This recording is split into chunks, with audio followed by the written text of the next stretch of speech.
এই শোনো না, আমাদের অন্ধবিশ্বাস চ্যানেলটি যারা এখনো সাবস্ক্রাইব করেননি, প্লিজ সাবস্ক্রাইব করে দাও। আর অল্প কিছু সাবস্ক্রাইবার হলে 1 লক্ষ পরিবার হবে। সবাই প্লিজ সাবস্ক্রাইব এবং বেশি বেশি শেয়ার করে দাও প্লিজ। আমি নাকি তুই? হুম। আপনি আমি একই তো। বাড়িতে বিয়ের আমেজ হই হুল্লোড় লেগেই আছে। তবে তন্ময় বসে থাকতে পারছে না। নিত্যদিন সে অফিসে ছুটছে। মোস্তফা সাহেব গতকালও বলেছেন কদিন অফিসের কাজটা বাড়িতে সেরে ফেলতে। তবে তা তন্ময় মান্য করতে পারছে না, সম্ভব হচ্ছে না। বিয়ের ঝামেলাটা মিটিয়েই তার ঢাকার বাইরে যেতে হবে কাজের সূত্রে। বিষয়টা উরু জানলে বেশ হাইপার হবে, সঙ্গে যেতে ঝামেলা করবে। তাই সম্প্রতি বিষয়টা চাপা রেখেছে। আজও সে সাত সকালে এসে পৌঁছেছে অফিসে। 4টা মিটিং শেষ করে যখন 6তলায় নিজস্ব বিশাল চেম্বারে এসে বসলো, তখন ঘড়ির কাঁটা 2:20। এখনও তার লাঞ্চ করা হয়নি, করার সম্ভাবনা দেখাও যাচ্ছে না। বাড়িতে ফিরতে হবে সন্ধ্যার মধ্যে। আজ সাবিহার ঘরোয়া মেহেদি অনুষ্ঠান। পকেটে লিস্ট আছে বেশ কিছু জিনিসপাতির, এসব কিনে ফেলতে হবে সন্ধ্যার পূর্বে। বাড়ির দুয়ার পেরোতেই হবে মাগরিবের আজান পড়তেই। ট্রান্সপারেন্ট থাই গ্লাস ভ্যাট করে দুপুরের রোদ্দুর ছুঁয়েছে অফিস ফ্লোরে। ম্যানেজার সুমন টেবিলের পাশে দাঁড়িয়ে আছে ফাইল হাতে। তার অস্তিত্ব যেন শূন্যে। তার হাতে 4টা পাতলাটে ফাইল, 4টাই সে আলগুচ্ছে রাখলো তন্ময়ের সামনে। ইতিমধ্যে তন্ময় ব্যস্ত চোখে দেখছে নীল রঙের ফাইলটা। হৃদয়ের মধ্যেখানে গুনে গুনে 4টি ভাঁজ পড়েছে। ম্যানেজার সুমন চোখ মুখ বুজে ফেললেন জানাশোনা ভঙ্গিতে। তৎক্ষণাৎ তন্ময়ের গুরু গম্ভীর ধমক পড়ল। একটা 12 পৃষ্ঠার ফাইলে এতগুলো বানান ভুল? প্রুফ রিড কি বসে বসে আমি করব? টিম রাখা হয়েছে কি ঘাস খেতে? আপনারা ঘাস খান, আমি বসে প্রুফ রিড করি নাকি? ম্যানেজার সুমন ফাইলটা দ্রুত হাতে তুলে নিলেন। লাঞ্চ বক্সটা এগিয়ে দিলেন সযত্নে। স্যার, লাঞ্চ করে নিন। পরে করব, আপনি করে নিন গিয়ে। তন্ময় না চেয়ে এই আদেশ ছুড়ল। পকেটে তার একান্তগত ফোনটা ভাইব্রেট হয়ে চলেছে সমানে। ম্যানেজার সুমন বেরোতেই স্মার্টফোন খানা বের করল সে। হোয়াটসঅ্যাপের নোটিফিকেশন দিয়ে ভর্তি লক স্ক্রিন। ওর সহস্র মেসেজ করে রেখেছে। শেষের ভয়েস রেকর্ড শুনতেই তার গম্ভীর মুখ নরম হয়ে আসে দৃশ্যমান রূপে। ঠোঁটের কোণে এসে জামে মৃদু হাসি রেখা। তার জীবনের সব অশান্তি ক্লান্তি যেন ওর সামনেই হারিয়ে যায়। ঘুরঘুর করে বেড়াচ্ছিস যে, পড়াশোনা নেই? তন্ময় ল্যাপটপ স্ক্রিনে যে থেকে শুধালো। কণ্ঠস্বরে অনুভব করা যাচ্ছে এক টুকরো সহায়হীনতার হদিশ।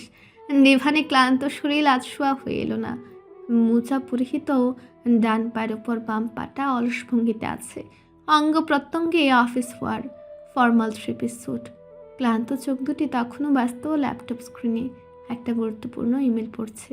মাঝে মধ্যেও কিবোর্ডে চাপা হাতের কনুইতে গুটে রাখা শার্টের হাতা দুটো নিত্যকার গম্ভীর মুখেও তাকে কাজকর্মের সময়তে চূড়ান্ত রকমের গম্ভীর লাগে দেখতে। ওরও বুঝি সেই গম্ভীর মুখে তাকাতেই কুণ্ঠিত বোধ করল। গলার স্বর ভীত শোনালেও চঞ্চলতা সব সময়ের মতন বিরাজমান। ফিসফিস করে বলা আওড়ানো প্রত্যুত্তরখানা মৃদুস্বরের হলেও তন্ময় স্পষ্ট শুনল। আজ মেহেদি আর্টিস্ট আসবে। মেহেদি পরবো, নাচবো, গাইবো, সারা রাত গাইবো, আনন্দ করব। এখন কি পড়ার সময়?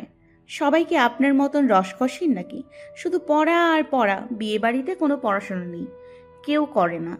আর কাজ তো কখনই না, কেউই করে না। কয়েকটি বাক্যতে বিবৃতি দিল অনেক বিষয় নিয়ে। প্রথমত বিয়ে বাড়ি এটি, এবং আজ মেহেন্দি অনুষ্ঠান। মহারানী ভিক্টোরিয়া মেহেদি পরবে, গাইবে, নাচবে, এবং তন্ময় কেন কাজ করছে এই বিষয়টি অত্যন্ত বিরক্ত। বুদ্ধিমান তন্ময়ের ছোটোখাটোর বিবৃতির সম্মর্ম বুঝতে সময়ের প্রয়োজন হলো না। বুদ্ধিদীপ্ত চোখ দুটি এক পলক ল্যাপটপ স্ক্রিন ছেড়ে ওর মুখপানে রাখল।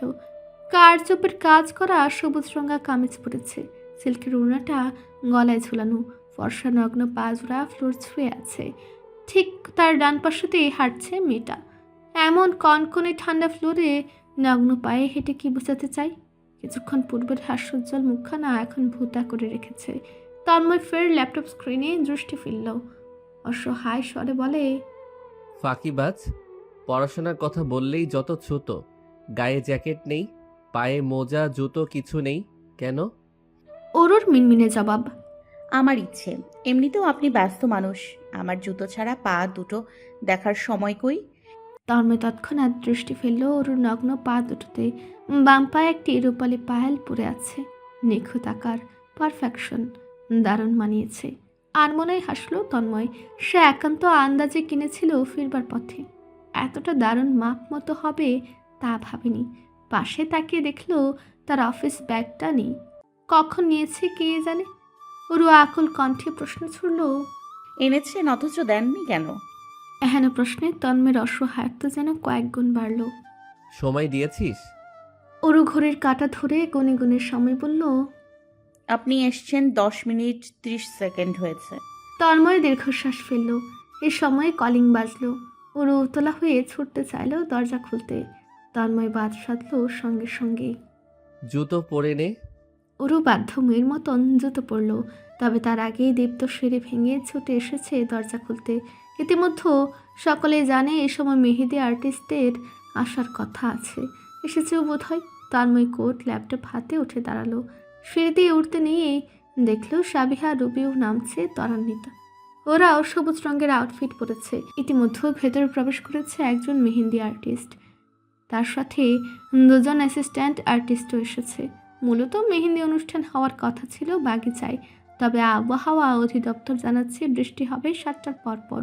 সকাল থেকে অবশ্য 30% দেখেছিল, তাই তন্ময় বিষয়টাকে গুরুত্ব দেয়নি। 20-30%-ই যে বৃষ্টি তেমন একটা হয় না, অথচ বিকেলের দিকে আবহাওয়ায় দেখাচ্ছে বৃষ্টি হওয়ার সম্ভাবনা 95%। তাই শেষ মুহূর্তে লিভিং রুমের সোফা সেট সরিয়ে আয়োজন করা হয়েছে মেহেন্দি অনুষ্ঠান। তন্ময় ঘরে ফিরে ল্যাপটপ টেবিলে রাখলো। কোট হ্যাঙ্গারে ঝুলিয়ে টাই খুলতে নিয়ে বারান্দায় এলো। বাগিচার বাতিগুলো জ্বলছে। দেখা যাচ্ছে এক একটি ফুল গাছ শীতল হাওয়ার স্পর্শে তারা দুলছে। অপেক্ষা করছে হয়তো বা বৃষ্টির। গুমোট আবহাওয়া প্রকৃতির বুকে। কালো মেঘের আকাশ নির্ঘুম, রাত জাগা চোখের মতন কালছে। হঠাৎ বজ্রপতনের তীব্র ধ্বনিতে মুখরিত হলো চতুর্দিক। তন্মের হাতের উল্টো পিঠে এসে পড়ল এক ফোঁটা বৃষ্টির জল। কনকনে ঠান্ডা সেই জলের ঘনিষ্ঠ স্পর্শ। তন্ময় দাঁড়িয়ে থাকলো অনেকটা সময়।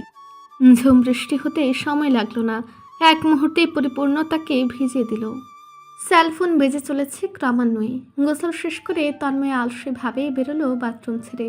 সুগঠিত কোমরে সফেদ তোয়ালে পেঁচিয়ে বেরিয়েছে সে। হাতেও শীর্ণ সফেদ তোয়ালে, সেটি দিয়ে মাথা মুছে নিচ্ছে আগোছালো ভঙ্গিমায়। সে মুহূর্তে বাজতে থাকা রিংটোন থেমে গেল। সেকেন্ড নাগাড়তেই পুনরায় বেজে উঠল। এ যাত্রায় সাইড টেবিল থেকে ফোনটা হাতে তুলে নিল তন্ময়। স্ক্রিনে ভাসছে মাহিনের নাম। তন্ময়ের কল রিসিভ করে কানে তুলতে দেরি মাহিনের চেঁচিয়ে উঠতে বিন্দুমাত্র দেরি হলো না। দোস্ত, রিয়ানের কিছু একটা কর, প্লিজ প্লিজ লাগে। বন্ধুর শোচনীয় কণ্ঠের বিপরীতে তন্ময় দুর্দান্ত নির্বিকার থাকলো। স্পিকারে দিয়ে ফোনটা টেবিলে রাখলো। কাবার হাত রাতে নিয়ে সাবলীল গলায় শুধালো। কি হয়েছে? মাহিনের কণ্ঠ জোরে হতাশা। ও ছ্যাঁকা খেয়ে ব্যাকা হয়ে গেছে। হারপিক খেতে যাচ্ছিল, আমি কোনো রকমে বাঁচিয়েছি। ফোনের অপর পাশ থেকে এবেলায় রিয়ানের অত্যন্ত বিরক্তি জর্জরিত কণ্ঠস্বর শোনা গেল। হাপিত্তেশ করে উঠল সে। তুই থামবি প্লিজ? আমি কি মিথ্যে বলেছি? তুই নিজের মুখে বল।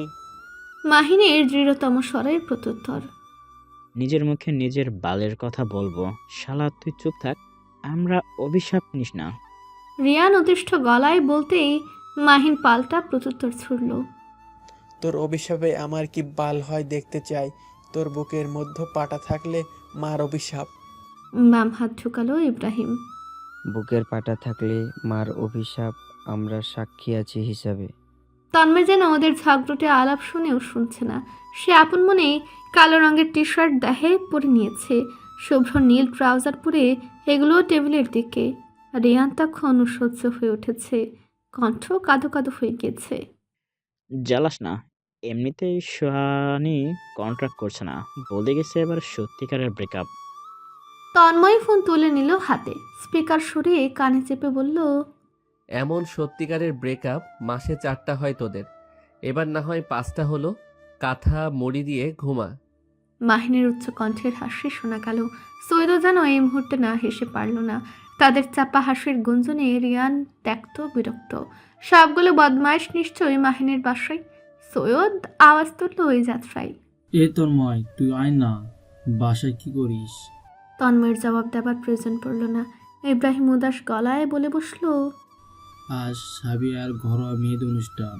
মেয়ে মানুষ সব মেহেদি পরছে, ও আর বেরোতে পারবে নাকি? ওর বাচ্চা বউ দু হাতে মেহেদি পরে এসে ওকে খুঁজবে। যা দোস্ত, তুই বউ সামনে দে। মাহিন অসন্তুষ্ট গলায় ফুরন কাটল। তুই এত ভালোভাবে জানিস কিভাবে? সৈয়দ দানবীয় ভঙ্গিতে হাসল। তন্ময়কে জিজ্ঞেস কর। কথাটুকু বলে কল কেটে দিয়েছে তরণী। তন্ময়কে জিজ্ঞাসাবাদ করার সুযোগটুকু পর্যন্ত দেয়নি। তন্ময় হেসে ফেলল নিঃশব্দে। ইব্রাহিম ভুল বলেনি, কিন্তু পুরো 1 ঘন্টার মধ্যে নিশ্চিত হাজির হবে মেহেদিপুরে। অবশ্য সে অপেক্ষাতেও আছে। বারান্দার 4 হাত ধরে বুকশেলফের সামনে এই যে চেয়ার আর টেবিল রাখা। অফিসের কাজগুলো প্রায় সময় এখানে সেরে নেয় তন্ময়। আজও ব্যতিক্রম নয়। দেওয়াল ঘুরে এটি কাটা ঘুরছে 7:50-এ। 8টা বাজতে চলল বলে কফির মগ থেকে ধোঁয়া উঠছে। কফিটা মিনিট খানেক পূর্বেই দিয়ে গেছে দীপ্ত। ডান হাতের পাশে ফ্যাশন ম্যাগাজিন রাখা। ম্যাগাজিনটা ওর পছন্দের। প্রায়শই বসে বসে দেখবে। আজ সকালেও বড় বড় চোখে মডেলিং করা ছেলেগুলোকে দেখছিল। এত দেখার কি আছে? তন্ময় মুহূর্তে ম্যাগাজিনটা ড্রয়ারে লক করে ফেলল। থাকবেও না, দেখতেও পাবে না। বারান্দা থেকে ভেসে আসছে আঝড় ধারাময় বৃষ্টির রিমঝিম ধ্বনি। অনেকক্ষণ ধরে বিরতিহীন বৃষ্টি ছুটছে। সারা রাত বৃষ্টি হওয়ার সম্ভাবনা আছে। এ সময় ওরু হিসাবে পদচারণে ঘরে ঢুকল। কিচেন অ্যাপ্রন পরিহিত, তার ডান হাতে কাচের প্লেটখানা তন্ময়ের সম্মুখে রেখে গর্বিত কণ্ঠে বলল, তন্ময় ভাই, টেস্ট করে দেখুন তো কেমন হয়েছে। তন্ময় আশ্চর্য চোখে ওর মেহেদিবিহীন হাত দুটো দেখল। একপল দেখল প্লেটের নতুন রেসিপি ফলো করে বানানো পাস্তার ডিশ। হতবাক কণ্ঠে প্রশ্ন বেরোলো তার মুখ দিয়ে। মেহেদি পরিস নিজে? ওরও টেবিলে হেলান দিয়ে তরতর করে বলে গেল, সাবিহা আপুকে 2জন আর্টিস্ট মেহেদি পরিয়ে দিচ্ছেন, অন্যজন রুবি আপুকে। আমি সেই সুযোগে এই রেসিপিটা করেছি বড় মায়ের সাহায্যে। খেয়ে দেখুন কেমন হয়েছে। অগত্যা তন্ময় কাঁটা চামচ তুলে নিল ওর প্রত্যাশিত জলজল চোখের সামনে। ওর তৎক্ষণাৎ মাথাটা আরও নুইয়ে আনলো। তন্ময়ের মুখের এক একটি ভাবভঙ্গি পড়তে ব্যাকুল। তন্ময় অল্প একটু প্রথমে মুখে নেয়। ওরকে বিশ্বাস নেই। দেখা গেল খাবার লবণাক্ত। পূর্বে অতিরিক্ত লবণ দিয়ে খাবার নষ্ট করার ওর ভালো রকমের রেকর্ড আছে। নির্বিকার মুখে খেয়েই সন্তুষ্ট হলো তন্ময়। ভালোই হয়েছে, তাই তরিত জানালো, ভালো হয়েছে। ওরু হতাশ হয়। ম্লান গলায় শুধায়, শুধু ভালো? তন্ময় ভেবে চিনতে ফের বলে, খুব ভালো হয়েছে খেতে। এইবারে ওরু খানিক সন্তুষ্ট হয়। গদগদ গলায় জানায়, তাই না? চাচু খেয়ে বলেছেন আমার রান্নার কাছে বড় বড় রেস্টুরেন্টও ফেইল। তন্ময় আরেক চামচ মুখে নিয়ে খাচ্ছিল। এই কথায় থতমত খেতেই খাবার তালুতে ওঠে। কেসে উঠল সমানে। ওরও ভরকে গিয়েছে। এমন প্রতিক্রিয়া আশা করেনি বোধ হয়। আতঙ্কিত সে দ্রুত পানির গ্লাস এনে ধরেছে। তন্ময় ইতিমধ্যে শান্ত হয়েছে। পানির গ্লাস হাতে নিয়েছে, তবে পান করেনি। কিছুই হয়নি এমন ভঙ্গিতেই চোখ খুলে নির্বিকারভাবে বলল, ঠিক বলেছে বাবা। ওরও কিছুটা সংকোচ বোধ করলো বুঝি। হাপিত্তেশ করলো বেশ। হাঁসফাঁস করে আলগোছে বেড়ে গেল। তন্ময় কপালে আঙুল ঘেঁষে হেসে উঠল। ওরুর ভেবাচাকা খাওয়া মুখখানা চোখের সামনে ভাসতেই তার ঠোঁটের কোণ প্রসারিত হচ্ছে। এই বুক বাঁধা আনন্দের জোয়ার, প্রাণোচ্ছল হাসি সবই তো এই একটা পাগলকে ঘিরে। না হয় এভাবে তন্ময়কে কে হাসাতে পারে? কে বা তাকে এত নিয়মে মিষ্টিময় বিরক্ত করে? 8টার পর বৃষ্টি থেমেছিল। রাত 10টার পর ফের নামে ঝুম বৃষ্টি। এখনও নেমে চলেছে অনবরত। তন্ময় ঘুরে দেখে উঠে দাঁড়ালো চেয়ার ছেড়ে। ল্যাপটপ বন্ধ করলো। ফোনটা তুলে নিল হাতে। ওর মেহেদি দেয়া কি হয়নি? মেয়েটা সে যে গেল আর এলো না কেন? 11টা প্রায় বাজতে চলেছে যে। তন্ময় টনটন করা কপালে আঙুল ঘষে রুম ছেড়ে বেরোলো। করিডোরের রেলিং ছুঁয়ে নিচে তাকালো। লিভিং রুমে সবাই দিব্যি উল্লাসে মত্ত।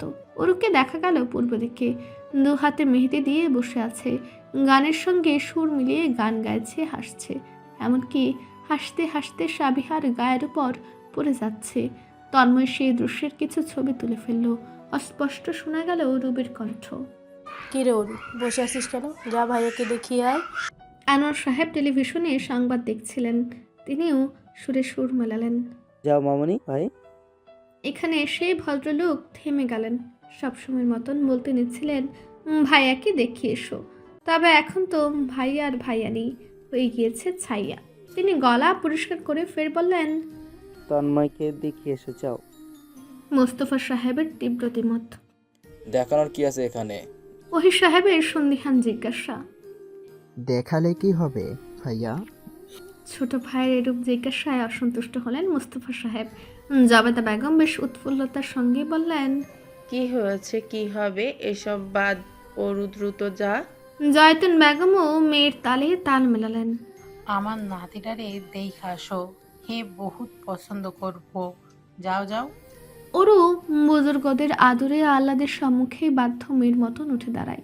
তন্ময় মিচকে দুষ্টুর ন্যায় নিজের রুমে ফিরে আসে সন্তর্পণে, যেন এসব আনন্দের সহিত উপভোগ করা পুরুষটি সে নয়। খুব আরাম করে ফের বসে চেয়ারে, একটি ফাইল সাবলীলভাবে মেলে ধরে চোখের সামনে। ওরু আসে অনেকটা সময় নিয়ে, দুয়ার পানি কিছুক্ষণ দাঁড়িয়ে থাকে। তন্ময়ের অ্যাটেনশন না পেয়ে ঘরে ঢুকে টেবিলের কাছাকাছি পৌঁছে গলা খাকারি দিয়ে কাশে। জানাশোনা ভঙ্গিতে হাত দুটো দেখানোর পায়তারা করে যাচ্ছে। তন্ময় এবারে ফাইল রেখে চোখ তুলে চায়। ওর মুহূর্তেই হাত দুটো মিলে দেয়। তন্ময় হাসিটুকু গিলে প্রশ্ন ছুড়ে, এতক্ষণ তো আসতে চাচ্ছিলি না? ওরু হত বিহব্বল হয়, তুতলানো গলায় আওড়ায়, আপনি নিচে এসেছিলেন? এখান থেকেই শুনলাম যা জোরসে কথাবার্তা হচ্ছে। ওরু মুহূর্তে চুপসে যায়, হাত দুটো আরও এগিয়ে দেয়। তন্ময় দেখে নিগ্র দৃষ্টিতে খুব সুন্দর একটি ডিজাইন করা হয়েছে ডান হাতে। ডিজাইনের মধ্যেখানে তালুর একাংশে খুব সুন্দর করে T+A লেখা ইংরেজিতে। বাম হাতে ডিজাইনের মধ্যেও ছোট করে ইংরেজিতে শুধু তন্ময় লেখা। তন্ময় সে নামখানা অনেকটা সময় দেখল। বুকের কোথায় যেন সুরসুরে অনুভূতির সংমিশ্রণ অনুভব হলো। সেই অনুভূতির স্রোতে গা ভাসাতে মন মরিয়া তন্ময় উঠে দাঁড়ায়। নাম দুটো দেখনি এমন হাবভাবে বলে, সুন্দর হয়েছে। ওরও পুনরায় হাত দুটো মেলে ধরে তন্ময় দু চোখের সামনে। আর কিছু দেখছেন না? মধ্যের ডিজাইনটা দেখুন, কি চমৎকার, তাই না? তন্ময় উদাসীন যেন। চমৎকার, সুন্দর ডিজাইন। ভালোভাবে দেখুন, এই যে ডিজাইনের মধ্যে দেখুন, ছোট করে আরও ডিজাইন করা দেখুন। ওর কণ্ঠে আকাশসম আকুলতা, দৃষ্টি জুড়ে চূড়ান্ত আকাঙ্ক্ষা। তন্ময় আর নির্বিকার রইতে পারে না, স্মিত হেসে ফেলে। ওর মেহেদি শুকে আসা হাতটা আলতোভাবে ধরে সে, চোখের সামনে তুলে বুড়ো আঙ্গুল দিয়ে ছুঁয়ে দেয় তাদের একত্রিত নাম অক্ষরের উপর। হরু ছুটে যায় মুহূর্তেই। দেখেও না দেখার ভান করছিলেন বলে হাতটা ছাড়ানোর তীব্র প্রচেষ্টা। তন্ময় চটজলদি ওর অভিমানী দু হাত নিজের পুরুষালী হাতে গুছিয়ে নেয়।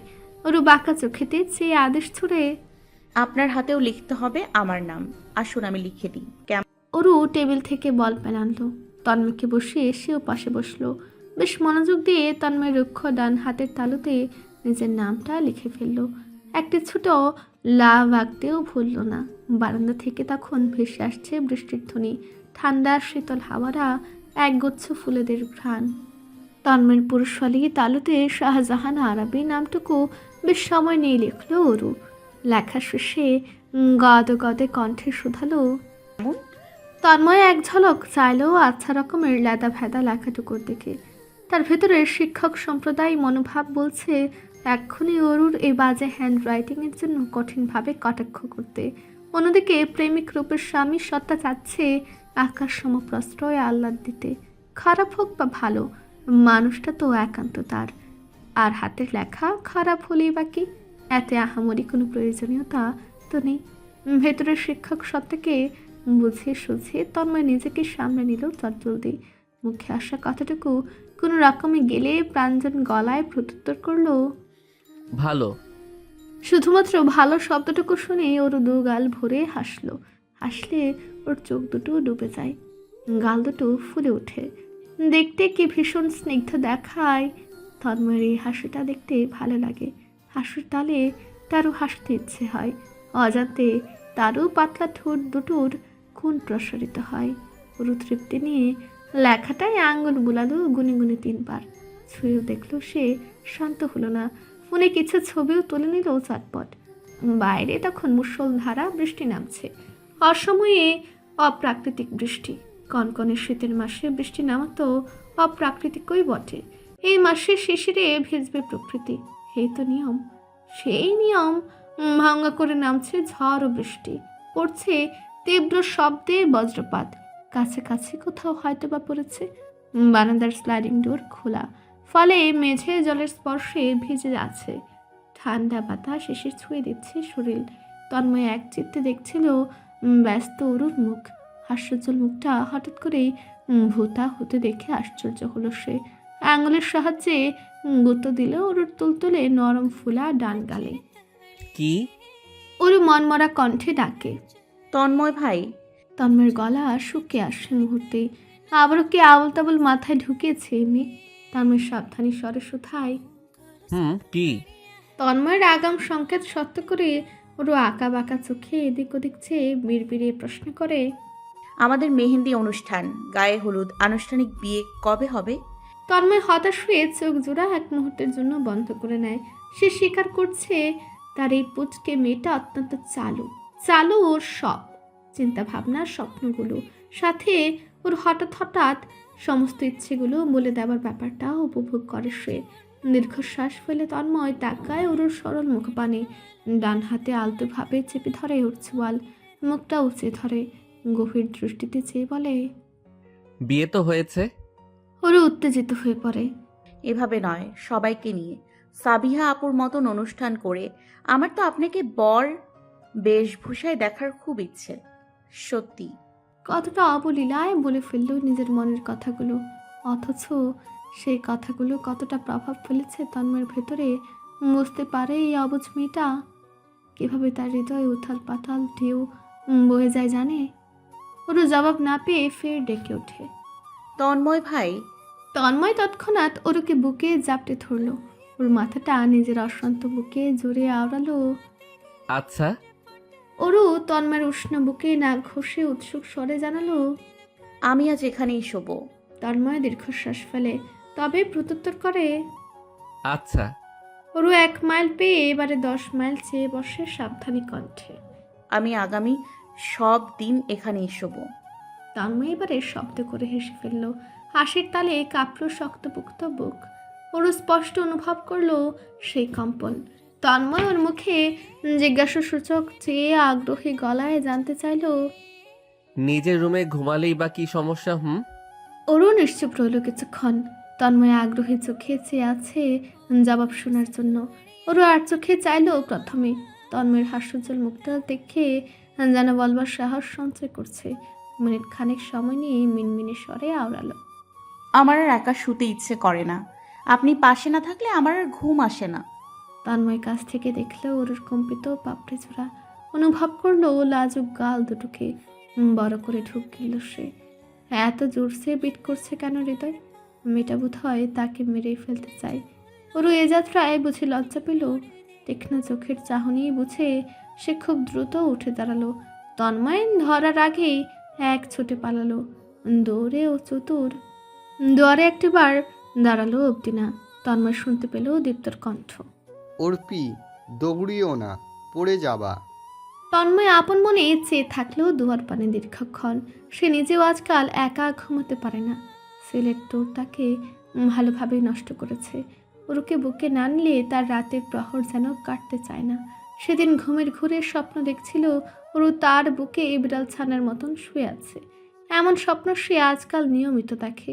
কেন দেখতে হবে এমন স্বপ্ন, যেখানে সে চাইলেই ওরকে বুকে নিয়ে ঘুমোতে পারে? তাহলে তন্ময় অনেকটা সময় ভাবল, গভীরভাবে ভেবেচিন্তে সে একটি সিদ্ধান্তে পৌঁছালো। গায়ে হলুদের অনুষ্ঠানটি কমিউনিটি সেন্টারে আয়োজন করার কথা হলেও শেষ মুহূর্তে শাহজাহান বাড়ির বাগিচায় করবে বলেই সিদ্ধান্তে পৌঁছানো হয়েছে। এই সিদ্ধান্ত নিয়েছে সাবিহা নিজেই। মেহেন্দি অনুষ্ঠানের পরদিনই পরিবারকে এই বিষয়ে অবগত করেছে সে। মোস্তফা সাহেব আপত্তি করেননি। মেয়ের ইচ্ছেই তার ইচ্ছে, পারিবারিকভাবে বিয়েটা হচ্ছে, মানুষজন তারায়। সেক্ষেত্রে তাদের বাগিচায় স্টেজ সাজিয়ে সুন্দরভাবে গায়ে হলুদের কার্যক্রম সেরে ফেলা যাচ্ছে। তবে সাবিহা ঠিক কী কারণে এই সিদ্ধান্তে এসেছে তন্ময় না জানলে ওরও ঠিকই জানে। ওরুর জানা মানে এক সময়তে এসে তন্ময়েরও জানা। যেমন আজ বিকেলবেলাতেই চুপিসারে মৌমাছির মতন তার চতুর্দিক ঘুরে ফিরে কানের কাছে বলে গিয়েছে, অয়ন ভাইয়া চাচ্ছেন সাবিহা আপুকে নিজ হাতে হলুদ লাগাতে। কমিউনিটি সেন্টারে গায়ে হলুদ হলে তো ভাইয়া হলুদ লাগাতে পারবেন না, নাই বা পারবেন আপুকে দেখতে। তাই ভাইয়া চাচ্ছেন আমাদের বাড়িতেই যেন হয় গায়ে হলুদ। হাউ রোম্যান্টিক, তাই না বলুন? তন্ময় বাঁকা চোখে চেয়ে নান তুলল। আশ্চর্য, এখানে রোমান্টিকের কি আছে? আর তন্ময় কম রোমান্টিক নাকি?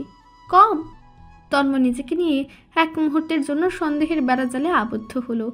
দেখল নিপুণ চোখে ওর উজ্জ্বল তারাময় চোখ দুটো। এত খুশি হবার কি আছে? প্রয়োজনে তাদের গায়ে হলুদে তন্ময় বলবে এমন কথা, না হয় এর থেকেও রোমান্টিক কিছু বলবে। এতটা আশ্চর্যের কি আছে? অদ্ভুত। হৃদয়ের মধ্যেখানে কয়েকটা ভাঁজ ফেলে দেখলো আদুরে ওরুকে উড়ছে মৌমাছির মতন। সাধারণ কথাতেও মেয়েটা তাকে বিরক্ত করতে পারদর্শী। তার ইচ্ছে করছে এখন তাদের গায়ে হলুদের বন্দোবস্ত করে অনেক রোমান্টিক কিছু বলতে। হরু তন্ময়ের নিগড় দৃষ্টি অনুভব করে ফের কাছাকাছি এলো, কাঁধে লেপটে চাপা স্বরে শুধালো, সাবিহা আপু খুব লাকি, তাই না বলুন? ওর তাই না শুনে তন্ময় উত্তেজিত হয়ে পড়েছে। এবেলায় অদ্ভুত গলায় পাল্টা শুধিয়ে বসলো, আর তুই? ওরও আশ্চর্য হলো বোধ হয়। প্রশ্নবোধক পিটপিট চোখে চেয়ে থাকলো কিছুক্ষণ। অজানা প্রশ্নটির অর্থ বুঝে নিচ্ছে। কে জানে কি বুঝলো মেয়েটা। অবুঝ গলায় সরল হেসে বলল, আমি তো সব সময় লাকি। গতকাল সোফায় 500 টাকার নোট পেলাম। উদাস হয়ে তন্ময় হাতের ইশারায় তাড়িয়ে দেবার ভূমিতা করে বলল, যা গিয়ে সাজগোজ কর। পার্লার থেকে লোকজন আসেনি এখনো? কেন আসেনি? সন্ধ্যা হয়ে যাচ্ছে তো। একটা কল দিন তো। ও আচ্ছা, আপনার কাছে তো নাম্বার নেই, আমি দিচ্ছি। ওরও যেভাবে এসেছে সেভাবেই চলে গেল। তন্ময় পড়ল দোটানায়। এখন কি তাকে রোমান্টিকতার ক্লাস করতে হবে? অয়নকে কে সে প্রশ্ন করবে এই বিষয়ে? দ্বিধায় জড়িত তার ফোন পকেটে ভাইব্রেট হতে শুরু করলো। ফোন বের করতে নিয়ে আনমনা চাইলো দোতলার দিকে। ওরু দাঁড়িয়ে আছে, মুখ চেপে মিটিমিটি হাসছে। ও এভাবে হাসছে কেন? ওরু দ্রুত সরে গেল। কি আশ্চর্য, তার ফোন স্ক্রিনে মাহিনের নাম ভাসছে। কল রিসিভ করতেই মাহিনের ব্যস্ত কণ্ঠ শোনা গেল।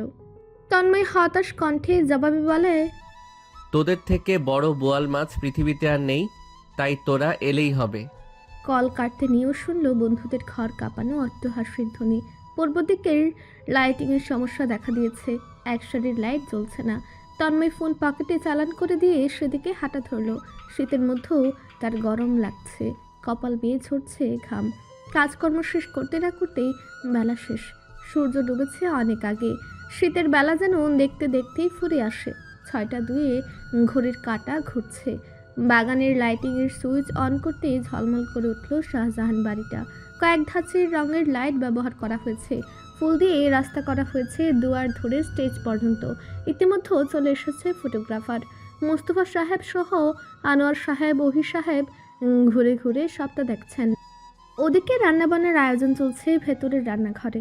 এতজনের রান্না সেই দুপুর থেকে শুরু করেছেন 3 গিন্নি। তন্ময় একটা কফি পাঠাতে বলে সিঁড়ি ধরল। তার দ্রুত গোসল নেওয়ার প্রয়োজন, তৈরি হতে হবে। তার বন্ধু বান্ধব চলে আসবে শীঘ্রই।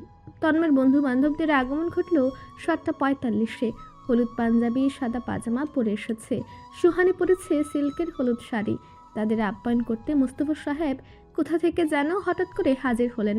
ছেলের বন্ধুদের প্রতি তার আহ্লাদ একটু বেশি। মাহিন 4টে বড় বোয়াল মাছ ধরিয়ে দিল মোস্তফা সাহেবের হাতে। চোখ খুলে মিথ্যা বানোয়াট একটি বাক্য ঝেড়ে ফেলল। তন্ময় জানালো, আমার বড় বোয়াল মাছ অত্যন্ত পছন্দের, তাই নিয়ে এলাম। আশ্চর্যজনকভাবে মিথ্যেটা সত্যে রূপান্তরিত হয়ে গিয়েছে। মোস্তফা সাহেবের আসলেই বোয়াল মাছ পছন্দের মাছ। তিনি জলে চোখে ছেলের দিকে চাইলেন। তন্ময় নিজেও আশ্চর্য। অন্যদিকে মাহিন ব্যাপারটা বুঝতে পেতেই তার মুখটা দৃশ্যমান রূপে কালো হয়ে এলো। ইসরে, এমনভাবে ভালো একটা কাজ করে ফেললো, তন্ময়ের উপকার করলো। ছি ছি। মোস্তফা সাহেব যেতে রিয়ান শব্দ করে হেসে ফেলল। সৈয়দের চোখে জল জমেছে হাসতে হাসতে। তন্ময়ও ঠোঁট টিপে বলল, ধন্যবাদ। মাহিন ফ্যাকাশে মুখে আওড়ালো, ইট ইজ নাথিং। এই কথাতে যেন হাসির শব্দ বাড়ল বলে মাহিন বিরক্ত হলো। উফ, থামবি তোরা। সুহানি তন্ময়কে তাড়া দিয়ে শুধালো, ওর কোথায়? পার্লারের লোক এসেছে, কোন রুমে সাজছে? আমি হালকা টাচ আপ করবো। তন্ময় অদূরে ছোট দীপ্তকে ডেকে আনলো, ওর সাথে পাঠালো সুহানিকে। পূর্ব দিকে চেয়ার বসানো হয়েছে, সেদিকে এগুলো বন্ধুদের নিয়ে। আকাশ এসে পরিচিত হয়ে গিয়েছে এক মুহূর্তের জন্য। তারও বন্ধু বান্ধব এসেছে 4 জন। সাবিহার মেয়ে ফ্রেন্ড এসেছে কিছু, তারা ভেতরে চলে গিয়েছে পূর্বেই।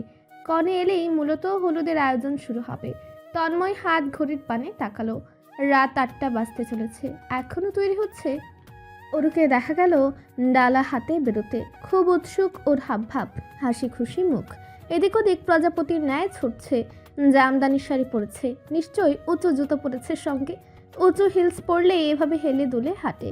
চুলে বেনুনি গেঁথেছে, মোটা বেনুনি কোমরে ঝুলছে, সামনের দুপাশে কিছুটা চুল বের করা, দেখতে সুন্দর লাগছে। বাগানে এসে আর চোখে কয়েকবার তার দিকেই চেয়েছে। ওই চোখ দুটো হাসছে, হাসছে ওর রক্ত জবা ঠোঁট। তন্ময়ের বুকের ভেতরটা হাহাকার করে উঠল। সে যদি ওর মতো নকপটে নিজের মনের কথাগুলো প্রকাশ করতে পারত, তাহলে এই ক্ষণে বলতো, এই যে এমনভাবে আর চোখে চাস, আমার এত ভালো লাগে কেন? এত সুন্দরভাবে হাসবি কেন? এত সুন্দর তোকে দেখতে লাগবে কেন? আমার বুক কাঁপে। তোর চুলের বিনুনি এত মোটা হয় কেন? হাঁটার তালে যখন দোলে আমার ভালো লাগে দেখতে। তোর ভ্রুজোড়া এত সুন্দর কেন? ঠোঁটের আকৃতি এতটা চমৎকার দেখতে কেন? আমার যে চুমু খেতে ইচ্ছে হয়। এই যে সামনে কিছু চুল দুলছে, কেন দুলবে? আমার তো হাত বাড়িয়ে কানে গুজে দিতে ইচ্ছে হয়। মোস্তফা সাহেবের হাতে বড় বড় 4টে বোয়াল মাছ, জ্যান্ত বোয়াল মাছ 4টা নড়চড় করছে এখনো। জীবন্ত মাছগুলোর দিকে ক্ষণে ক্ষণে তাকাচ্ছেন ভদ্রলোক। যত দেখছেন তত তার মুখের হাসির রেখা দীর্ঘ হয়ে চলেছে। এমন বড় 4টা মাছ কিভাবে আনলো ছেলে মেয়েগুলো কে জানে। মোস্তফা সাহেব উৎসাহিত কদমে এগোচ্ছেন রান্নাঘরের দিকে। লিভিং রুমে তার কাছের কিছু বন্ধু বান্ধব বসেছে। আনোয়ার সাহেব সিঁড়ি ধরে নামছিলেন, হাতে কদম ফুলের টব। ওরও কিছুক্ষণ আগেই আদেশ ছুড়ে গিয়েছে বাবার উদ্দেশ্যে, অতি দ্রুত যেন টবটা তাকে এনে দেয়া হয়। আনোয়ার সাহেব মেয়ের বাধ্য বাবা বলে কথা। টব আনতে গিয়েছিলেন ছাদে। এবেলায় বড় ভাইয়ের হাতটা কাছাকাছি ভাবে লক্ষ্য করে আশ্চর্য হলেন। অবাক স্বরে শুধিয়ে বসলেন, ভাইয়া, মাছ কোথা থেকে আনলেন? এই প্রশ্ন শোনার জন্য অপেক্ষায় ছিলেন মোস্তফা সাহেব। বাগান পেরিয়ে যখন ফিরছিলেন মাছ নিয়ে বারংবার মাছগুলো সবার নজরে আনার চেষ্টা করছিলেন, কিন্তু আশ্চর্যজনকভাবে একটা কেউ জিজ্ঞাসাবাদ চালালো না। জিজ্ঞেস করলে তো তিনি বলতেন মাছগুলো কে এনেছে, কেন এনেছে। কাঙ্ক্ষিত প্রশ্নের সম্মুখে পড়ে আপ্লুত তিনি বোয়াল মাছ 4টে ঝটপট নাড়িয়ে চাড়িয়ে ছোট ভাইকে ভালোভাবে দেখালেন, যেন হাতে মাছ নয় আন্তর্জাতিক ডায়মন্ড ধরিয়ে রেখেছেন। দেখ কেমন টাটকা বল মাছ, মাছের রংটাই বলে দিচ্ছে একদম পরিষ্কার মাছ, এতে ভেজাল নেই। আনোয়ার সাহেব বড় ভাইয়ের উজ্জ্বল মুখখানা দেখে হাসলেন। মাছগুলো ভালোভাবে দেখে পণ্ডিতের মতন জেনে বুঝে জানতে চাইলেন আগ্রহী কণ্ঠে। তন্ময় এনেছে নিশ্চয়ই। মোস্তফা সাহেব গর্বিত স্বরে জানালেন, তন্ময় ওর বন্ধুদের বলেছে আমার পছন্দের মাছের কথা। ওর বন্ধুরাও কি লোককে দেখ নিয়ে এসেছে কেমন। তন্ময় এসে দাঁড়িয়েছে দোরগোড়াতেই। ইতিমধ্যে মোস্তফা সাহেবের কিছু সংখ্যক বন্ধু বান্ধব এসে মাছ 4টে আলাদা দৃষ্টিতে পর্যবেক্ষণ করছেন। মোস্তফা সাহেবও ধরে ধরে দেখাচ্ছেন। তন্ময় হতবিহ্বল না হয়ে পারল না, দীর্ঘশ্বাস ফেলল। এত ছোট বিষয়ে এতটা ডেসপারেট হলে হয়? বাবার হাস্যোজ্জ্বল মুখ দেখে তন্ময় আর ঢুকলো না ভেতরে, কিচ্ছুটি বললো না, বাগানের দিকেই ফিরে এলো। এমন নয় যে মোস্তফা সাহেব এমন বড় জ্যান্ত বোয়াল মাছ আশেপাশে পাবেন না, বা নিজে গিয়ে কিনতে পারছেন না, খেতে পারছেন না। গতকালও ছোট বোয়াল মাছ রাধা হয়েছিল, কিন্তু ছেলে তার খুব করে বন্ধুদের দিয়ে বলে কয়ে আনিয়েছে মাছ 4টা। এটাই যেন ভদ্রলোকের গর্বের কারণ, আনন্দের উৎস। তন্ময় একটি সাধারণ চাদর এনে দিলেও তার গর্বের ত্রুটি রয় না। বন্ধুর সাধারণ মজার ছলাকলামূলক অসদাচরণ কাণ্ডে যে তার বাবা এতটা খুশি হবে তন্ময় বুঝতে পারেনি। উত্তর দিকের এক কোণেতে তার বন্ধুরা বসেছে। ওরা সবসময় আলাদা থাকতে পছন্দ করে, অন্যদের হট্টগোল শুনতে পছন্দ না করলেও নিজেদের চেঁচামেচি শোনাতে বেশ ভালোবাসে। তবে তাদের বাড়িতে এলে এরা একটু ভদ্র সভ্য হয়ে থাকে, চাপা স্বরে ভাওতাবাজি ছাড়া তেমন কিছুই করে না। মাহিন কিছু একটা নিয়ে অন্যমনস্ক বোধ হয়। আনমনা বসে আছে, বন্ধুদের কথায় মাথা নাড়াচ্ছে বা দোলাচ্ছে, কোথাও একটা বারবার তাকাচ্ছে। লুকিয়ে একটা সিগারেটও ধরিয়েছে, সিগারেট ধরা হাতটা চেয়ারের পেছনে লুকানো। তন্ময় লক্ষ্য করে মাহিনের পাশের চেয়ারটাতে এসে বসলো, পায়ের উপর পা তুলতে নিয়ে চাইল সামনে। অরু সাবিহার গালে হলুদ মাখাতে ব্যস্ত, দুলে দুলে কেমন হাসছে মেয়েটা। ওর নিজের দুগালেও আচ্ছা রকমের হলুদ লাগানো। মাহিন তন্ময়ের দিকে আর চোখে চেয়ে সিগারেট এগিয়ে দেওয়ার ভান ধরলো। নে টান দে একটা। মাহিন ভালো করে জানে তন্ময় আপাতত সিগারেট খাবে না, ধরবেও না। চতুর্দিক চেনা পরিচিত মানুষ, সামনেই ওর প্রাণ প্রেয়সী দাঁড়িয়ে, অর্থাৎ প্রশ্নই ওঠে না খাওয়ার। তবে তাকে অবাক করে দিয়ে তন্ময় অলস ভঙ্গিতে সিগারেটটা নিল, ডান হাতের আঙুলের ভাঁজে চেপে একটু ঘুরে বসলো। মাথাটা ডান দিকে ঘুরে টান দিল দুটো, নাক মুখ দিয়ে বেরোলো কালো নিকোটিনের ধোঁয়া। রিয়ানের ভ্রু দুটো কপালে উঠে এসেছে। মাহিন কিছুটা বিচলিত হলো। কিরে মামা, কি হয়েছে এখানে এই টান্ডে সহ্যে? আমি তো ফ্যান পারপোসে সাধলাম। তন্ময় হেসে ফেললো, মাহিনের দিকে চেয়ে ঠাট্টার সুরে শুধালো, তুই যেভাবে বলতেছিস যেমন আমি খাই না। রিয়ান দুভ্রু নাচালো। খাস তো 14 বার সাধার পর, তাও বাইরে। আজ বাতাসে খাইছিস, তাও এক সাধাতেই। আশ্চর্যজনক না? কি রে ইব্রাহিম, তুই বল। ইব্রাহিম তন্ময়ের দিকে চেয়ে, তন্ময় দেখছে স্টেজের দিকটা। সুহানিকেও দেখা যাচ্ছে, সাবিহার পাশে বসে আছে, নখে নেল পলিশ দিয়ে দিচ্ছে বেশ মনোযোগ সহকারে। তন্ময় পাশ ফিরে সিগারেট আরেকবার ঠোঁটের ভাঁজে গুজলো, সময় নিয়ে মাহিনীর দিকে তাকিয়ে জানালো, বাবা খুব খুশি। এমন সামান্য ব্যাপারে এত খুশির কে আছে কে জানে। তোর কি লাগবে বল, I will try to give you that. Riyan শব্দ করে হেসে ফেললো, হাসলো ইব্রাহিম সৈদও। ওদের অট্টহাসি শুনে সুহানিও ছুটে এসেছে ব্যাকুল হয়ে। সামনের চেয়ারে আগোছালো ভাবে বসে জানতে উতলা হলো, কি ব্যাপারে হাসছিস তোরা? সৈয়দ মাহিনকে ইশারায় নির্দিষ্ট করে বলল, মাহিন, মজার ছলে 4টা বোয়াল মাছ আনলো না? সেই 4টা বোয়াল মাছ তো এক ইমোশনাল ব্যাপার স্যাপার ঘটিয়ে ফেলেছে। আঙ্কেল তো খুবই খুশি, তার ছেলে বন্ধুদের বলিয়ে তার পছন্দের মাছ আনিয়েছে বলে কথা। বলতে বলতে আরেক দফায় হাসলো। মাহিন ইতস্তত ভাবে ঘাড় চুলকালো, সে তো এতটা ভেবে চিনতে আনেনি। তার মন চাচ্ছিল তন্ময়কে একটু জব্দ করতে, তাই আর কি। উচ্চ আওয়াজে হলুদের গান বাজছে, গান ব্যতীতেও কিচ্ছুটি শোনা যাচ্ছে না, কথাবার্তা জোরসে বলতে হচ্ছে। মাহিনের হাব ভাব খুব একটা সুবিধার ঠেকছে না, বারবার স্টেজের দিকটায় তাকাচ্ছে। ওর ঘন ঘন চাহনি খেয়াল করেছে তন্ময় অনেক আগে থেকেই। এবারে সুনিশ্চিত হলো এই ছেলেটা ডাগর ডাগর চোখে ওর বান্ধবীকে পর্যবেক্ষণ করছে অনেকক্ষণ ধরে। মেয়েটার নাম সম্ভবত মার্জি। পছন্দ করেছে নাকি? মাহিনীর তো অতিরিক্ত বয়সের ব্যবধান পছন্দ ছিল না, প্রতিনিয়ত নাক সিটকে বেড়াতো। তাহলে অবশ্য মনের উপর কখনো মানসিক চিন্তা ভাবনা চাপানো সম্ভব হয়ে ওঠে না। মাহিনীর ক্ষেত্রে বুঝি তেমনই ঘটতে যাচ্ছে। মরিচ বাতির আলো এসে পড়েছে তন্ময়ের মুখে, চাপদাড়িটা দারুণভাবে ট্রিম করা। হলদেটে আলোতে স্পষ্ট দেখা গেল তার সন্দিহান প্রশ্নবোধক ডান ভ্রু তোলার ভঙ্গিমা। মাহিন আর চোখে বন্ধুর মুখে একটিবার তাকিয়ে আর তাকানোর সাহস দেখালো না। তন্ময় নাক মুখ দিয়ে প্রশ্নাত্মক ধ্বনি তুলল। মাহিনের হাপুস নয়ন জোড়ার দৃষ্টি দিকভ্রান্ত। তন্ময় প্রত্যুত্তর না পেয়ে ফের একই ধ্বনি তুলল। এ যাত্রায় মাহিন থতমত খেয়ে মুখ খুলল। কি? তন্ময় ম্লান গলায় বলল, আমি জিজ্ঞেস করছি তোকে।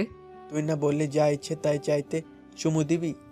তন্ময় চোখ জোড়া ছোট ছোট করে ফেলল। অরুর বান্ধবী কি দেবার জিনিস? মাহিন ভূতা মুখে বলল, পারমিট এটা তো দিবি, তোর বউয়ের বান্ধবীকে পড়াতে যাচ্ছিল বলে কথা। তন্ময় আশ্চর্য হলো এমন অযথার্থ লজিক শুনে। মেয়ে তোকে পছন্দ করলে আমার মাথা ব্যথা নেই? সুহানি তন্ময়ের কাঁধে গুঁতো দিল। ওই মেয়েটাও মাইনকে পছন্দ করে, আমি শিওর। কতবার তাকালো? রিয়ান আগ্রহপূর্ণ গলায় শুধালো, তুই কিভাবে শিওর মাইমকে দেখছে? হতে পারে আমাকে দেখছে। সুহানি ফুঁসে উঠল, নাক ছিটকালো, মুখ ভেঙে বলল, নিজের চেহারা আয়নায় দেখেছিস? আয়না লাগবে কেন?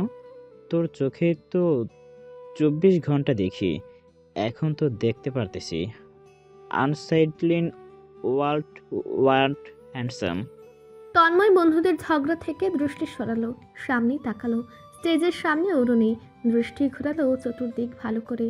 তার বলদিটাকে এখন কোথাও দেখা যাচ্ছে না। মিনিট 5 আগেও তো দেখেছিল এখানটাতে। মার্জের পাশে বসে উচ্চ কণ্ঠে গান গাইছিল। তন্ময় বন্ধুদের রেখে উঠে এলো। মেয়েটা কোথায় গেল? ভেতরে নাকি? ও এত অবাধ্য। তন্ময়ের একটা কথা যদি ভালোভাবে শুনে, বাড়িতে বেশ অপ্রয়োজনীয় অতিথির আগমন ঘটেছে। চতুর্দিকে অচেনা অজানা অহরহ মুখ। এ সময়ে মেয়েটাকে সে একা একা ছুটতে নিষেধ করেছে। তন্ময় অস্থির অনুভব করে ও চোখের আড়াল হলে। এত করে ধমকের সুরে বোঝালো চোখের আড়াল হতে না।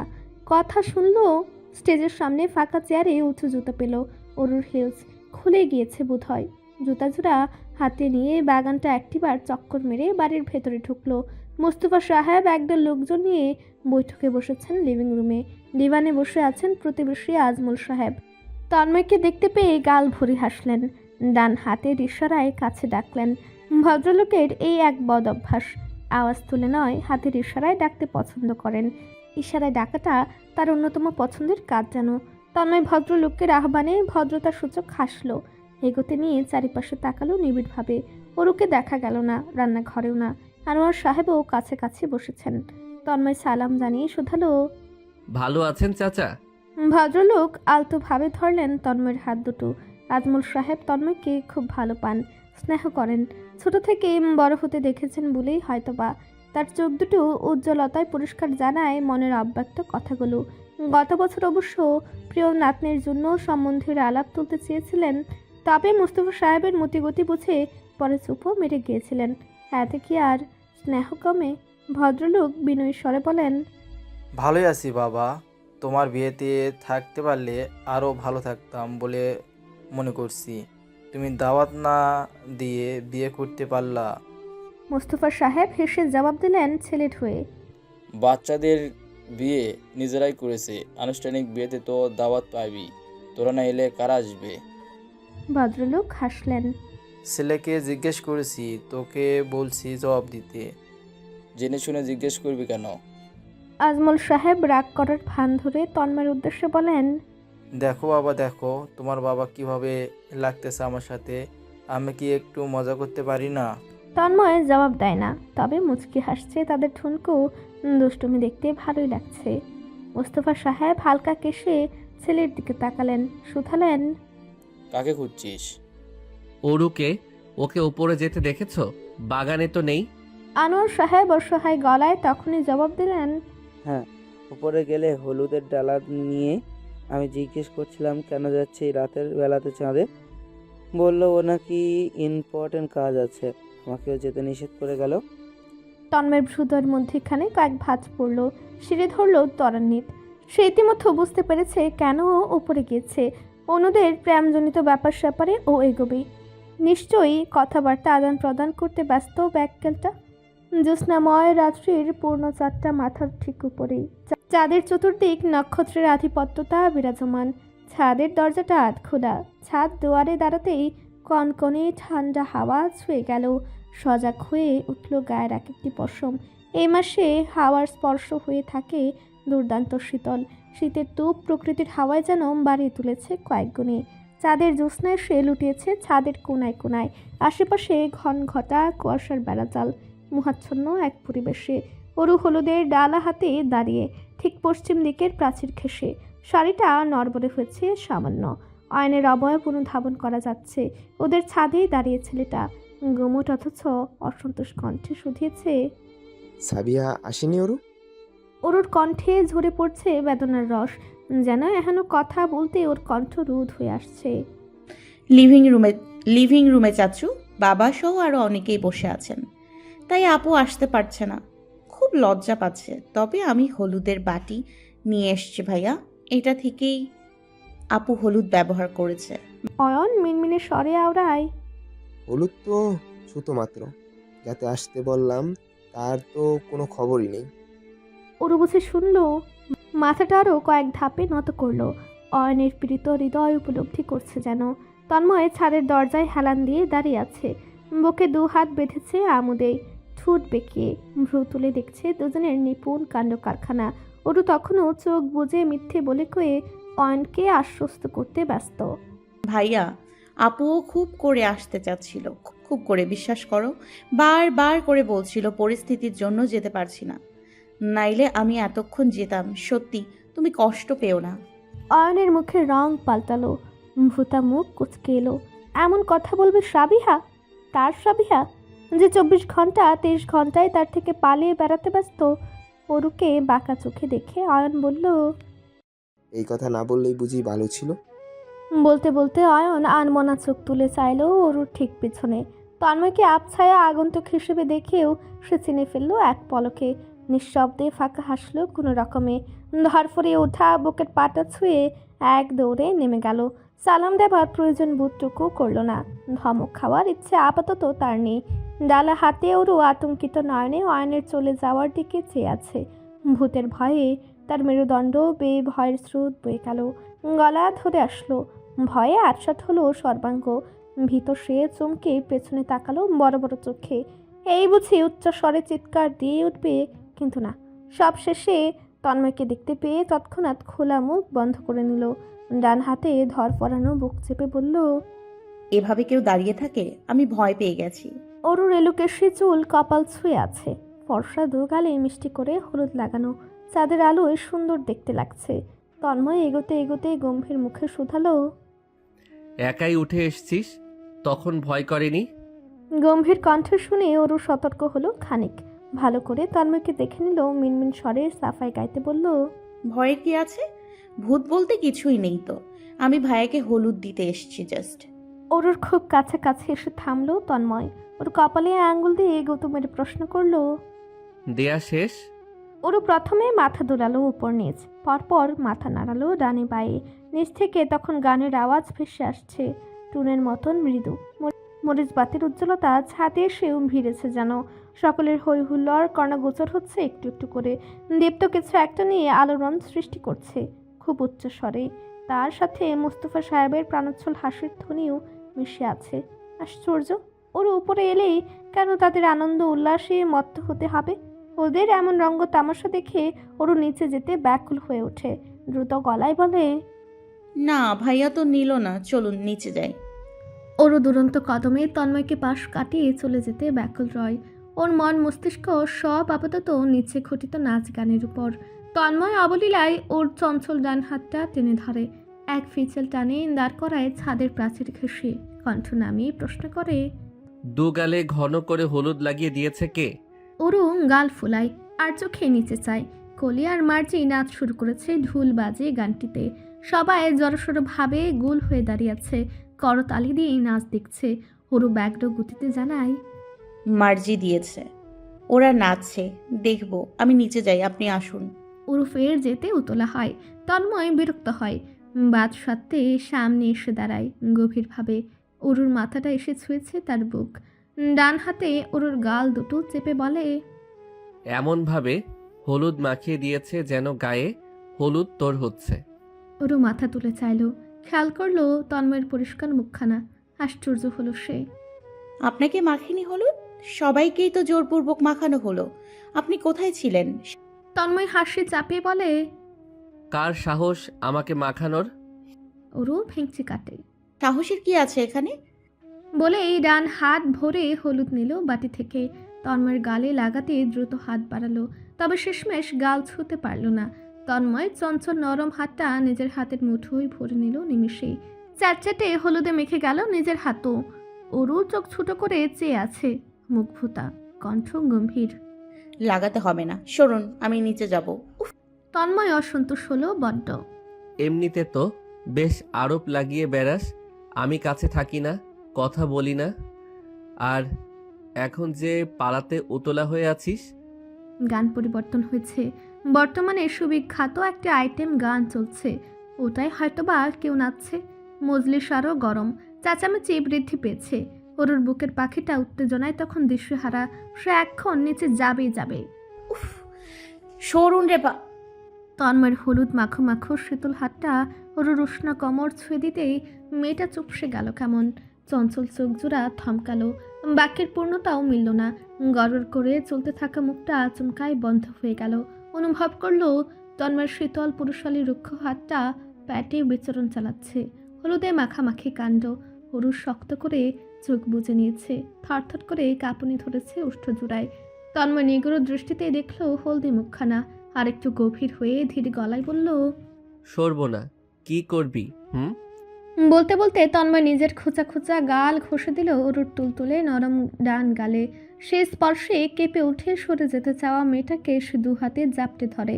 বিন্দুমাত্র নড়তে দেয় না, সরতেও দেয় না। একে একে ওর বাম গালেও গাল ঘষে দেয় গাঢ় স্পর্শে। খোঁচা দাড়ির দৃঢ় স্পর্শে অরুর শরীর শিথিল হয়। গাঢ় হলুদ তন্ময়ের দু গালেও স্থান পেয়েছে। অরুর হাত দুটো তন্ময়ের পাঞ্জাবির বুক পকেটে মুষড়ে ধরা ছিল, সেখানে গাঢ় করে দাগ ভেসেছে হলুদের। এক রঙা পাঞ্জাবি এক প্রকার কুঁচকে গিয়েছে মুষড়ে ধরায়। ঘন ঘন গরম শ্বাস ফেলা অরু নড়ে চড়ে ওঠে, ভুলে বসে নিচের উদ্যম আয়োজন। চোখ মেলে চায় তন্ময়ের দু গালের হলুদ এক অদ্ভুত সৌন্দর্য সে জমিয়েছে তার সুদর্শন মুখটিতে। বেশ সুন্দর দেখাচ্ছে তো। অরু দু পা তুলে আচমকাই তন্ময়ের ডান গালে চুমু বসায়। তন্ময় মুহূর্তেই তেড়ে গিয়ে মিশে যায় অরুতে, ঠোঁটে ঠোঁট ছোঁয়ায় উদ্বিগ্ন রূপে, ডুবে যায় অতলে। অরুর হাতের ডালাটা জমিনে পড়ে গিয়েছে। এক একটি জিনিসপত্র কর্কশ শব্দ তুলছে নিস্তব্ধতার মধ্যে। শীতল রাতের কুয়াশাচ্ছন্নতা বাড়ছে বলে মনে হচ্ছে। বাতাসের তীব্রতা কি বৃদ্ধি পেল? কেমন শাসা ধ্বনি ভাসছে। অরু এক পর্যায়ে ধর ফুরিয়ে ছাড়া পেটে ব্যাকুল হয়, অনুভব করে আরো গভীর স্পর্শ, উন্মাদ চুমু। এই অস্থিরতা যেন এই ঠান্ডা রজনীও নেভাতে ব্যর্থ। কনকনের শীতল হাওয়ার স্পর্শ দেহের এহেন উদ্যম উষ্ণতা সরাতে ব্যর্থ। ধরফরে ওঠা বুকের ভেতরের তৃষ্ণার্ততা এই নিবিড় রাত্রে প্রবল হয়ে ধরা দিল যেন। যাদের জ্যোৎস্না পৃথিবীতে অবস্থিত অন্যতম সুন্দর দৃশ্য বলেই মনে হচ্ছে। সেই দৃশ্যের বর্ণনা ভাষায় ব্যক্ত করা অসম্ভব প্রায়। অজস্র লেখক উপন্যাসের এক একটি মিষ্টি প্রেমের মধুরতা বাড়াতে কত শতভাবেই না জ্যোৎস্নার উত্তম বর্ণনা করার প্রচেষ্টা করেছেন, কিন্তু আসলে কি জ্যোৎস্নার গভীরতার শব্দে ব্যক্ত করা গিয়েছে? আর সেই অপরূপ জ্যোৎস্নার দীপ্তি যদি প্রিয়তমার মুখে এসে ভিড়ে, সেই দৃশ্যের বর্ণনা কিভাবে ব্যক্ত করবে, কিভাবে ভাষায় জাহির করবে এই সৌন্দর্য? অদৃশ্যের মতো জ্যোৎস্না, চাঁদ, বৃষ্টিসহ প্রাকৃতিক যে কোনো কিছুর সৌন্দর্যের বর্ণনা শব্দ অনুভব করানো সম্ভব হয় না। উঠতে গেলে এক টুকরো অনুভূতির শব্দতে বয়া করতে পারি, বাকিটা মুগ্ধ চোখে শুধু উপভোগ করা যায় একান্তই। গভীরভাবে মেখে নেওয়া যায় শরীর সহ মনে প্রাণে। এই যে অরুর লজ্জায় কাতর হলুদ মাখানো মুখ পানে যখন জ্যোৎস্না এসেছিল, এত চমৎকার দেখালো যে তন্ময় কিছুক্ষণের জন্য শ্বাস নিতে ভুলে বসল। নিগুড় দৃষ্টিতে দেখল এক চিত্তে একজনের উপর কি হাজারবার প্রেমে পড়া যায়। সহস্রাধিক সহস্র রূপে সে প্রেমে পড়ে এই একজনের উপর, মুগ্ধ হয় এই একজনেতেই। ওরও মিটিমিটি চোখে আরে আরে কেমন বিচিত্রভাবে চাইছে। কি সামান্য একটা বিষয়, আরে আরে চাওয়া, অথচ এই সামান্যতেই তন্ময় বারবার মুগ্ধ হয়, বারবার দগ্ধ হয়। বারবার তার মনে হয় এই প্রথম দেখছে সে। সমস্ত অরুটাই যেন তার কাছে এক অন্যতম চরিত্র, যাকে সে সব সময় সবভাবেই ভালোবেসে বসে, ভালোবেসে চলে। এ সময়ে ওরু খুব মিহি কণ্ঠে কাশল, বাচ্চাদের মতো জড়সড় ভাব ধরল তার বাহুতে। বলা বাহুল্য, ওকে ধরতেও তন্ময়ের ভালো লাগে। নরম সরম ছোটোখাটো শরীরটা তার বাহুতে একদম বিড়াল ছানার মতন এইটুকুনি দেখায়। ওরু হাঁসফাঁস করলেও তন্ময়ের হলদেটে গাল দুটো দেখে চকিতে বড় বড় চোখে অপ্রস্তুত গলায় বলল, সবাই বসার ঘরে, আপনার গালে তো হলুদ ছিল না, যদি জিজ্ঞেস করে কই থেকে এলো। এহেন প্রশ্নের প্রতিক্রিয়া কি হতে পারে তন্ময় বুঝে পেল না। তারা সম্পর্কে শুধুমাত্র কাজিন হলেও এখন স্বামী স্ত্রী, সবাই তা জানে। মানছে না সেটা ভিন্ন চ্যাপ্টার।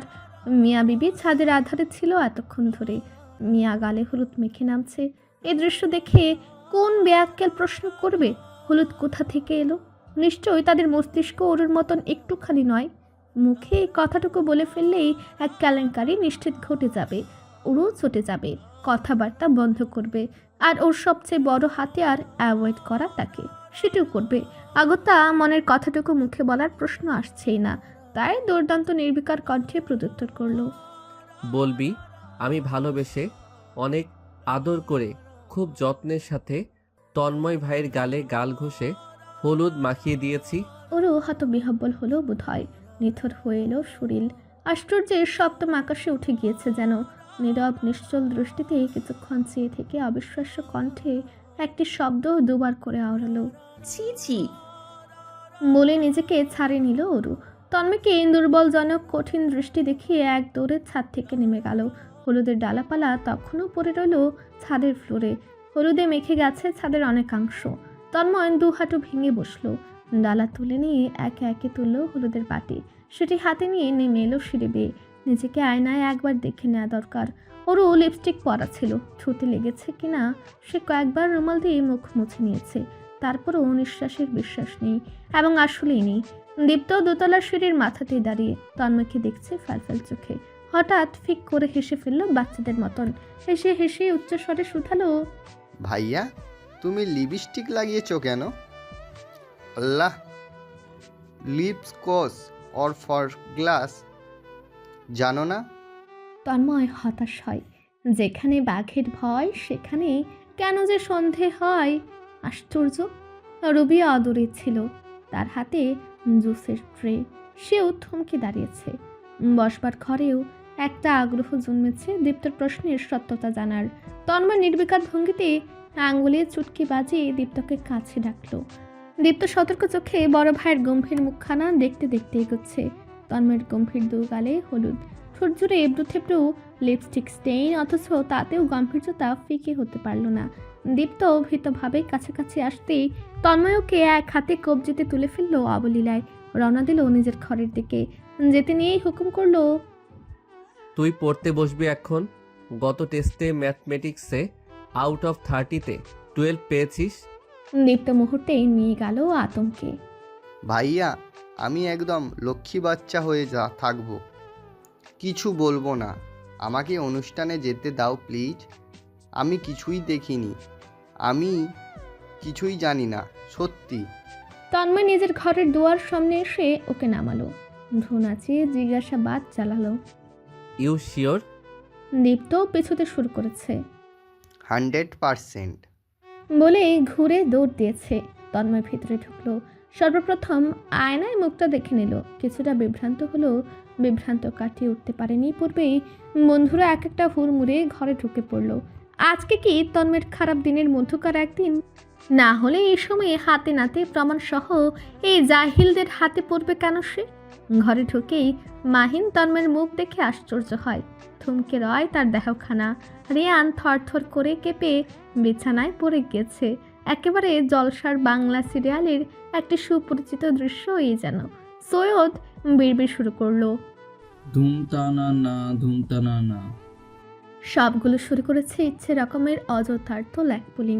এরা কতক্ষণ এমন করবে কে জানে। তার বাড়ির কেউ না শুনলেই হয়।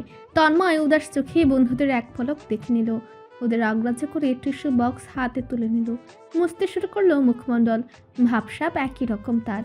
উৎসাহের সহিত তখন রিয়ান বিবৃতি চেয়ে চলেছে জ্যোৎস্নাময়ী রাতের। সে শুনতে ব্যাকুল। তন্ময়ের ইচ্ছে করছে সবগুলোকে লাথি দিয়ে বের করে দিতে। এইগুলো কিভাবে যে তার বন্ধু হলো। ভোরের কুয়াশাচ্ছন্ন মিষ্টি রোদ্দুর এসে ছুঁয়েছে বাগানের ঘাস পাতা।